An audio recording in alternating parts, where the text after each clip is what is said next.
All right, how are you? I am Mr. Garwood, and my first name is Paige, Paige, and I am a music teacher to the homeschool and private community in Metro Atlanta. I live in a little town called Dallas, Georgia, which is about 30 minutes west of Atlanta. Um, and I've been teaching music in this area for about the last, 15, 16 years. By the way, how do you like this background shot of this picture here? That's the town I grew up in, Sitka, Alaska, and this is a winter day.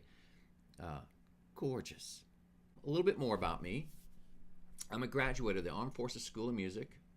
I graduated in April 1976 as an electric bass performance major.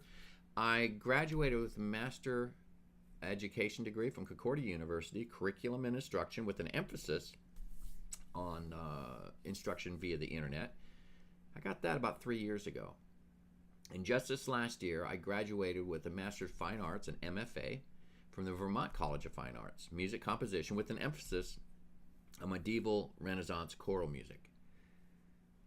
So that gives you the bird's eye view of who I am. I want to get right down to why we need music theory. I like to look at music theory from two different angles. First of all, music theory as a language. It's the language of musicians. It's how we talk to each other. When I sit down with another guitar player, and I'm a guitar teacher, there's a language that we use to talk to each other. We talk about tablature. We talk about frets.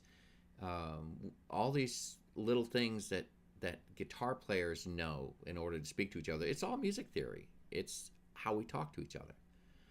But music theory, there's a core language that communicates to all musicians, no matter whether you're guitar players, bass players, bassoonists, choral, a singer. And that's the language that we're going to be learning about in these courses, this core language. Music theory allows us to talk with our favorite musicians who've passed on. For instance, I love Bach's music. Well, Bach's been dead a long time. I can't talk to him. But I can look at his music and I can understand a little bit about how he thought. And when I hear Beethoven's Für Elise, and I realize that he probably wrote that to a woman he was in love with but could never marry, that allows me to take his notes that he wrote on a piece of paper and reproduce the music hundreds of years after he wrote it. Music theory, it allows us to communicate with musicians who have a different discipline. For instance, I'm a guitar player, but if I were to go to an oboist and try to explain a piece of music using tablature and frets, that means nothing to an oboe player. I need to be able to communicate what I want them to play outside of the special little language us guitar players have. Well, that's what we're doing here. This music theory is a language that allows us to cross those barriers, allows you to communicate with musicians of a different discipline. Now, I also like to think of music theory in terms as it relates to building a house. This course and the other 3 courses in this series lays the foundation. No matter what a house ends up looking like, every house has this in common. Every house needs a foundation that's strong, that'll hold the house up. So no matter what the house ends up looking like, and in terms of our music, think genres like rock, pop, classical, jazz, country. All those disciplines, all those genres have this in common. There's a foundation. These courses are that foundation. No matter what kind of music you play, there's notes involved. There's rhythm involved. We need to be able to interpret those. That's what this course does. So why this course? Well, materials are prepared by a company called the Fun Music Company. They're out of Australia. They researched schools all around the world and built a course that meets or exceeds their requirements. When you finish through level 4, you should be ready to enter into any college music program without a lot of problems in the music theory arena.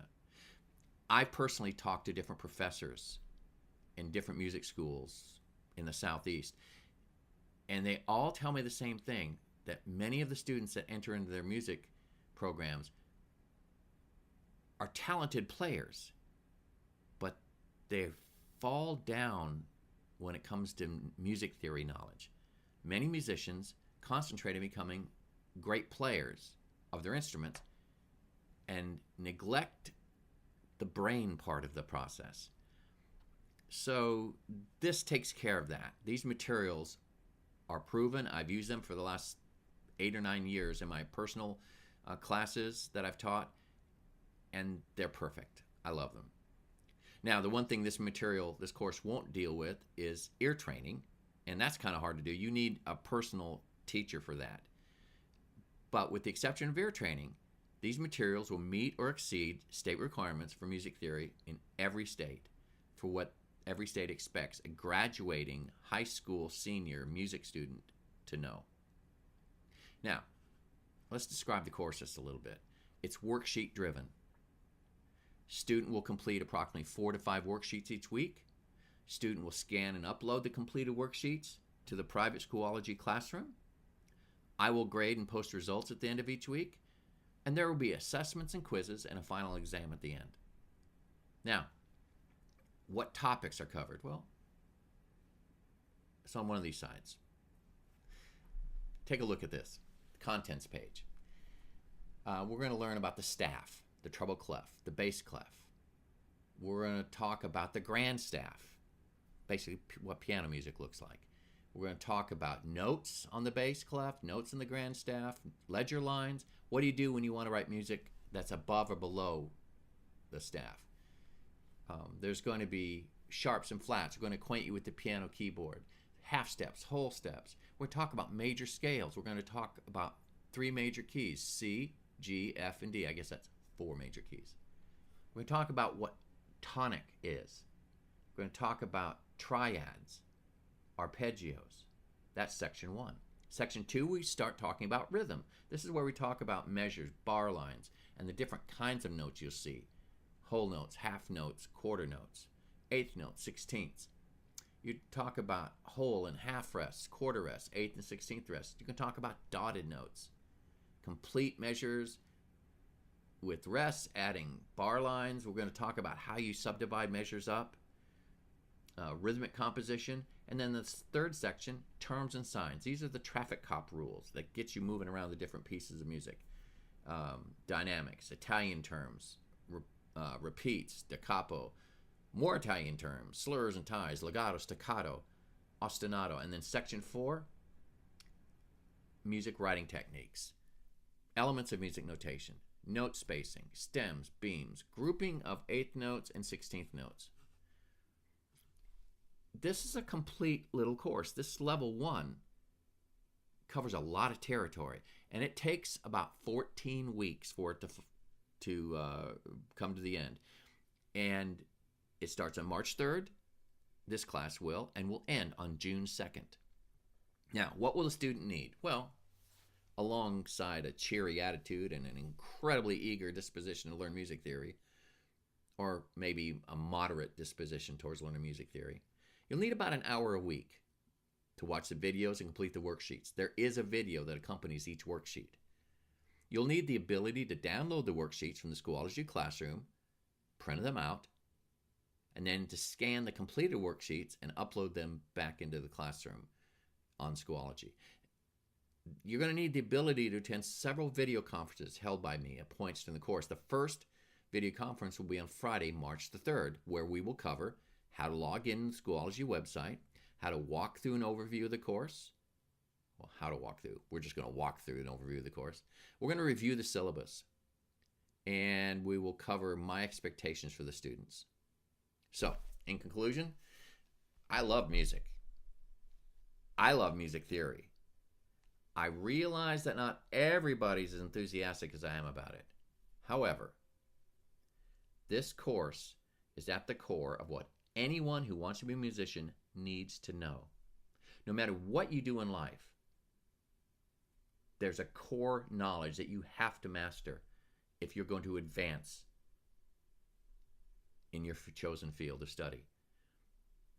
Some of you might see this as busy work. Some of you might already know a lot of this stuff. But I guarantee you there's going to be something here that you didn't know and weren't sure of. We're going to cover those bases. Now that concludes it. I will be posting more videos and on this website. I have a Facebook page. It's called Paige, P-A-I-G-E, Garwood, Music Theory Instructor. And I also have a website, emergingcomposer.com, where that's dealing more with the composition side of the house. And composition is just music theory with wheels on it. But I have a blog there where I walk through how I compose these different things that I've done, and I'll be adding to that on a regular basis. So, that about covers it. Hope to see you in class. Mr. G out. Bye-bye.